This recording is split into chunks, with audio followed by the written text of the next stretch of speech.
Hello students, RRB group D and NTPC ఎగ్జామినేషన్లు general awareness సంబంధించి previous year కోసం చూద్దాము.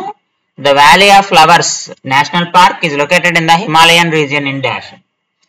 So valley of flowers national park అనేది ఎక్కడ ఉంది అని అడుగుతున్నాడు. దానికి కరెక్ట్ ఆన్సర్ ఏంటంటే option D. Option D Uttarakhand లో ఉంది.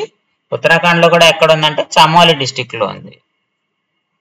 Chamoli district in Uttarakhand. So ఇది ఎక్కడ లొకేట్ అయి ఉంటుందంటే చమోలి డిస్టిక్ లో నందాదేవి బయోస్పియర్ రిజర్వ్ లో ఉంటుందాం. నందాదేవి బయోస్పియర్ రిజర్వ్ లో ఉంటుంది. ఇది యునెస్కో గుర్తించినటువంటి వరల్డ్ హెరిటేజ్ సైట్. అది కూడా 2005 సంవత్సరంలో గుర్తించారు. 2005 లో గుర్తించారు.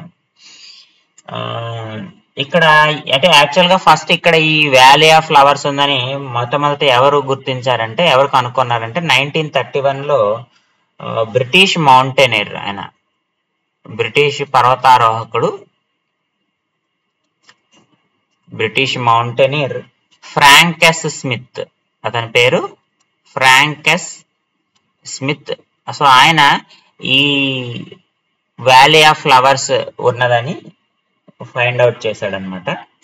అలాగే 2005లో దీనికి యునెస్కో వరల్డ్ హెరిటేజ్ సైట్ గా గుర్తించడం అయితే జరిగింది. కాబట్టి వ్యాలీ ఆఫ్ ఫ్లవర్స్ ఎక్కడ ఉందంటే ఉత్తరాఖండ్ లో ఉంది.